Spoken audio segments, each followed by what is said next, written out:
Yo les bros, ou devrais-je plutôt dire salutations tête de naze, c'est moi, le chef, on se retrouve pour notre petite review quasiment hebdomadaire de Dragon Ball Daima sur la chaîne Le Chef Otaku, pour respecter la tradition Dragon Ballesque, hein, tu sais très bien, tu connais les bails. Je n'ai pas parlé de l'épisode 7 de Dragon Ball Daima la semaine dernière, parce que en vrai, osef de ouf de l'épisode 7, voilà, je le dis. En revanche, pour l'épisode 8, mon gars, là, on a mangé. Là, on a mangé. J'ai envie de te dire, enfin, enfin, bordel de merde. C'est ça qu'on voulait, en fait, depuis le début. Oui. Donc, on va parler de cet épisode 8 qui était incroyablement incroyable. Mais avant, une petite page de réclame, bien sûr. Oui. Ouais, mais c'est bientôt Noël. Bon, c'est peut-être le moment d'aller sur le Spatule Shop.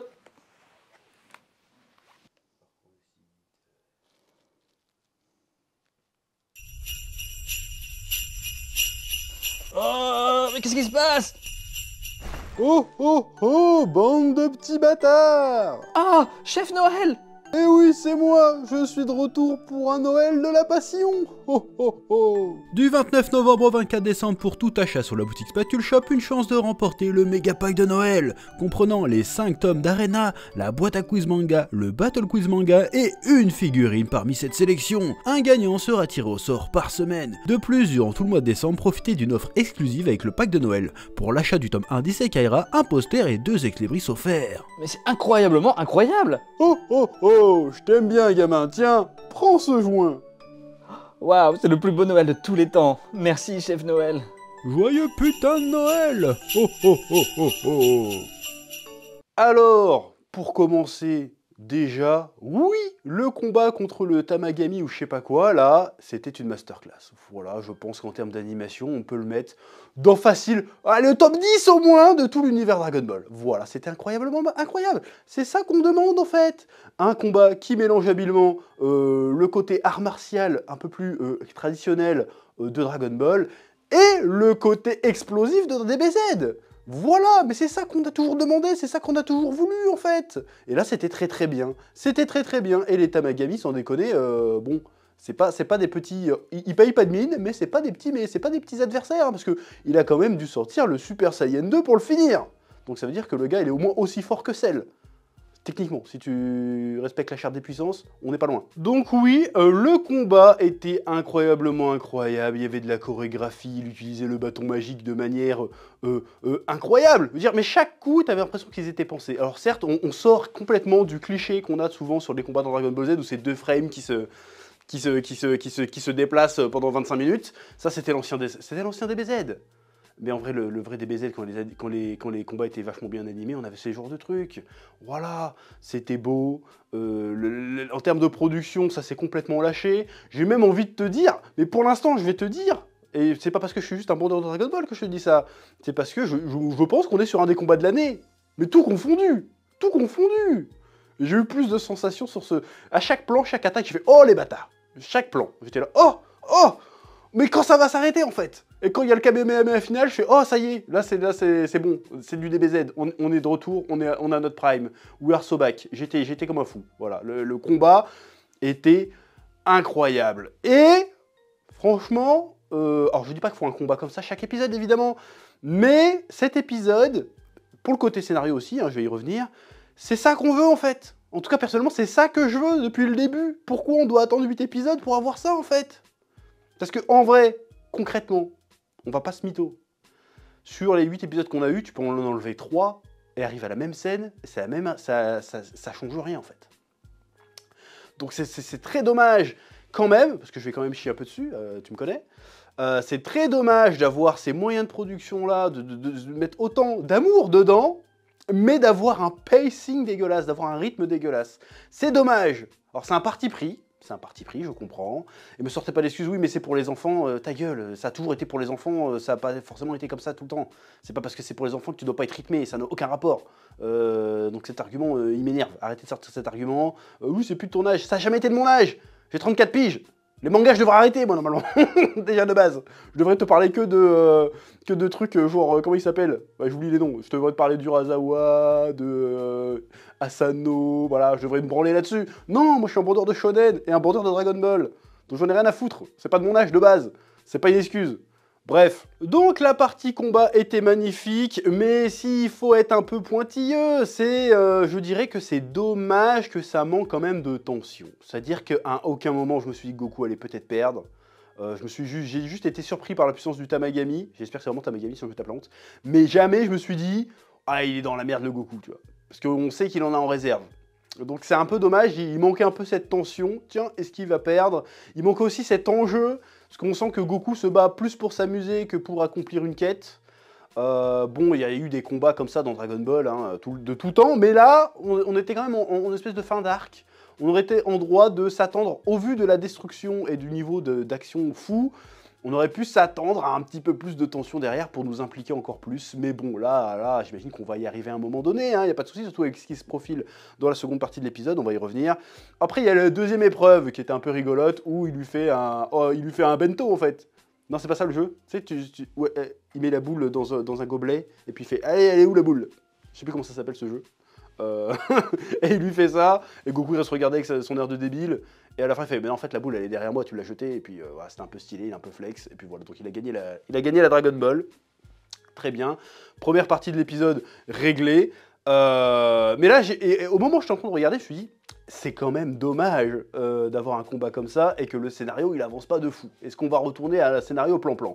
Et juste après, on me fait fermer ma gueule. On me fait fermer ma gueule. Alors attention, on me fait fermer ma gueule, ça peut dire que je retourne ma veste. C'est pas parce que cet épisode-là est une réussite que les autres, que ça compense pour les autres. Attention, les autres, je maintiens quand même qu'on se faisait un peu chier. Là, on a bien mangé cet épisode-là, pourvu qu'on reste sur cette dynamique-là tout le long de l'épisode, du reste de la série. S'il vous plaît, c'est tout ce que je demande. Parce que là, en niveau scénario, on a été servi comme jamais. Bon, on revient sur... on voit Goma et Degesu qui sont en train encore de se remater tout l'arc-bout. Bon, c'est des fans, apparemment, hein, donc ils se remarquent, il faut voir, c'était une masterclass, on va se remater les épisodes. En plus, ils le voient avec une bonne animation. Je pars en couille dans ce que je raconte, mais c'est rigolo. Et là, on voit, plot twist, en fait, au moment où Vegeta s'est sacrifié pour rien, souvenez-vous, on voit en fait que la... comment elle s'appelle? Comment elle s'appelle la meuf? Arinsu, je crois que c'est ça. J'espère que t'as pas la honte. Tu vois que la meuf, la sœur à Kaioshin, était là, en fait, et elle a ramassé un bout de Majin Buu. Et en fait, on se demande, mais qu'est-ce qu'elle en a fait, en fait? Et force est de constater que on découvre après plus tard qu'elle est en train de fabriquer son propre Majin, et on a des révélations sur l'origine de Majin Buu. Alors, ça nous avait déjà été dit, il y a quelques années, par Toriyama apparemment, qu'en fait, Bibidi n'avait jamais fabriqué Majin Buu, mais l'avait seulement apprivoisé. Je vous mets pas la source, mais il me semble que c'était sorti ça à un moment donné, et qu'en fait chaque univers avec son propre Majin Buu, ou je sais pas quoi, bref. À un moment, ça a été dit ça à un moment. Et là, du coup, on nous fait, non, alors c'est pas Bibidi qui a fabriqué Majin Buu, mais on a fait croire que c'était lui parce que la véritable créatrice de Majin Buu voulait pas de problème. Du coup, elle a dit, vas-y, dis que c'est ton truc. Voilà, en fait, elle a été payée. Elle s'appelle Marba, je crois, ou Marga, je sais plus. Je crois que c'est Marba. J'espère que je me tape pas la honte. Qui a le M, pareil, sur son costume. Et c'est elle qui aura fabriqué, une sorcière, donc qui aurait fabriqué Majin Buu à la base. Et d'ailleurs, elle le considère comme un truc un peu raté, parce qu'il était super puissant, mais il était incontrôlable. Et donc, à cause de Majin Buu, il a foutu le bordel dans le royaume des démons. Et du coup, c'est à cause de ça que les glindes, c'est les glindes, c'est ça, se sont barrés du royaume des démons.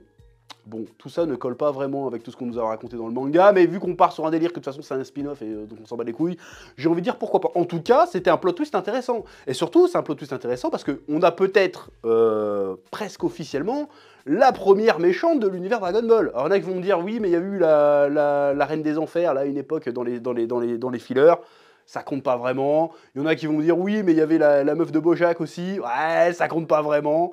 Là, on a un véritable antagoniste, là, pour le coup, qui est en train de se dessiner. Bon, je pense qu'il y aura plusieurs antagonistes dans cette série, parce qu'il y a trop de pistes différentes exploitables. Évidemment, il y a le Neva, le Namek. C'est sûr que ça va être un Piccolo Daimao. À un moment donné, il va revenir, il va faire des dingueries. C'est sûr et certain. Et il y a aussi ce docteur Arinsu. Je crois que c'est ça. J'espère que je me trompe pas dans les noms. Je suis fatigué, j'ai dormi 3 heures, encore une fois. Mais ça doit être ça. La Kaioshin Agronibar, on va l'appeler comme ça. Ouais, c'est sexy, j'en ai rien à foutre. Bref. La glissade. Je sais plus ce que j'étais en train de dire, mais oui. Il y en a qui me sortiront Ribrianne aussi. Bon, casse-toi de là, voilà. Non, pour moi, c'est intéressant en tout cas de voir un antagoniste féminin pour une fois, ça change. Dragon Ball serait-il devenu woke? Je ne sais pas, je plaisante, on s'en fout, bref. Donc une nouvelle origine de Majin Buu et potentiellement un nouveau méchant qui va apparaître, qui va être un espèce de Majin Buu bis, qui cette fois-ci sera beaucoup plus contrôlable. Bon, est-ce que ça veut dire qu'il sera moins puissant? Je ne sais pas, ça va relancer les théories Bouhan Kid Buu. Oui, ça veut dire Kid Buu était incontrôlable, donc il était plus puissant, et ça va repartir dans des délires. Amusez-vous si vous voulez, je m'en bats les steaks. Bref, donc ça va être intéressant parce que là, on voit en plus que c'est un méchant qui a la suite dans les idées. C'est pas juste je veux détruire le monde, c'est non, je suis malin, j'ai déjà posé mes pions. Et elle a dit, en fait, son but à elle, c'est de devenir la nouvelle reine suprême du monde des démons. Et elle dit, au pire, si le Majin Buu, ça marche pas, j'ai déjà un autre plan, j'utiliserai les Dragon Ball et j'en ai déjà une en ma possession. Donc là, on a, pour une fois, j'ai envie de te dire, une méchante, déjà, enfin un méchant qui réfléchit plus loin que, vas-y, je vais taper tout le monde et ça va être moi la boss. Parce que c'était ça, Freezer c'était ça. Bon, il voulait les Dragon Ball aussi mais pour devenir immortel, mais sinon il veut taper tout le monde, devenir le boss. Cell c'était ça, Majin Buu c'était ça x10. Voilà. Là, on a un méchant un peu retors, un peu qui met des complots en place. Ça risque d'être très très cool. Le moment où la trahison de Glorio va se faire, ça va être incroyable. Est-ce que d'ailleurs il va vraiment trahir Glorio ou est-ce qu'il va faire en mode non, finalement je vais combattre pour le bien? J'ai envie de dire, il y a moyen de faire pour une fois, depuis la fin du manga Dragon Ball, rajouter un peu de profondeur, un peu de suspense, un peu des personnages un peu plus ambivalents, une écriture un peu plus fine, qui commence à se profiler. Moi j'aime bien, une espèce de complot que Sangoku il va rien voir parce qu'il est complètement mongol et que finalement il va réussir à le déjouer quand même. Moi je trouve ça intéressant. Cet épisode est plein de promesses en fait.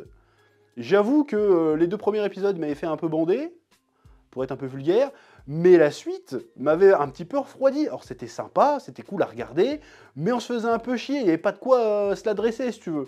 Là avec cet épisode, je fais oh, peut-être. Il y a moyen d'avoir au moins une petite demi-molle. Oui, je suis vulgaire aujourd'hui parce que je suis fatigué, j'ai pas le temps là. Bref, c'est plein de promesses. Maintenant, je connais Internet, je sais ce qui va se passer dans les commentaires. Oh, chef, retourne sa veste. Je retourne pas ma veste. C'est d'où l'intérêt de faire des reviews épisode par épisode. D'ailleurs, c'est de dire, à ce moment-là, je pense ça. À ce moment-là, je pense ça. Cet épisode-là me fait penser ça. Cet épisode-là me dit que, effectivement, Dragon Ball Daima a un potentiel de malade. Cet épisode était bien rythmé, il y avait ce qu'il fallait en lore, ce qu'il fallait en scénario, ce qu'il y avait en subtilité, ce qu'il y avait en scène d'action. C'était parfait, c'est presque, quasiment parfait. Maintenant, il faut voir si comment ça va être sur la durée. Parce que Dragon Ball Super aussi, hein, tu peux prendre... Vous avez vu mes reviews à l'époque, hein, tu peux prendre... le problème, c'est qu'il y avait un épisode incroyable pour 25 épisodes OSEF. C'était ça, Dragon Ball Super. Et encore, je suis gentil. Et là, je suis désolé, on s'est quand même tapé 6 épisodes OSEF pour 2 épisodes cool. En vrai de vrai. Donc, est-ce qu'on va repartir sur cette dynamique-là? Alors, évidemment, je suis pas un mongolien. Je dis pas que tous les épisodes doivent avoir cette intensité-là. C'est débile, évidemment. Mais, combien d'épisodes on va devoir attendre? Est-ce qu'on va se refaire chier dès l'épisode 9? C'est ça la question. Parce que si tu nous mets juste un épisode pour nous réveiller une fois de temps en temps et puis après repartir sur vas-y, on va faire un pique-nique, je m'en branle en fait. Moi, vas-y, maintenant, je veux que ce complot se mette en place. Je veux voir un peu plus ce qui se passe du côté des méchants. Voilà, vraiment, il y a des trucs cool. D'ailleurs, un truc cool, l'humour. Je me suis tapé un fou rire dans cet épisode. Je me suis tapé un fou rire. Le personnage, là, l'émissaire du roi du 3e monde des démons, j'ai oublié son nom. Meilleur personnage. Alors, meilleur personnage, il a fermé la gueule à Vegeta, j'ai fait « Oh !» Parce que Vegeta lui donne un ordre, l'autre il le regarde, il ignore, il continue à regarder. Il fait eh bah, pourquoi tu me réponds pas? Il fait bah, tu parles comme si t'étais le roi, en fait, comme si t'étais mon boss. Et t'es tellement arrogant que j'ai décidé de pas te répondre, en fait. J'ai éclaté de rire, Vegeta, il est rouge, il ferme sa gueule, c'était incroyable. Voilà, le meilleur gag de la série pour l'instant. Avec Goku qui pète. Voilà. Meilleur gag de la série, incroyable. Comme quoi, t'es pas obligé de faire des blagues de cul pour faire rigoler dans Dragon Ball. Voilà, là, franchement, j'ai éclaté de rire. J'étais là, très très drôle. J'ai été pris au dépourvu. J'adore ce personnage. Je me suis dit, un moment, je me suis dit, ah, ce personnage, il va être chiant. Et en fait, non, il est incroyable. Voilà, le mec, il s'en bat les couilles. Et peut-être, ça se trouve, il est méga balèze, ça serait trop bien le plot twist de fou, parce qu'en fait, le gars, il est trop fort. Ça serait trop bien.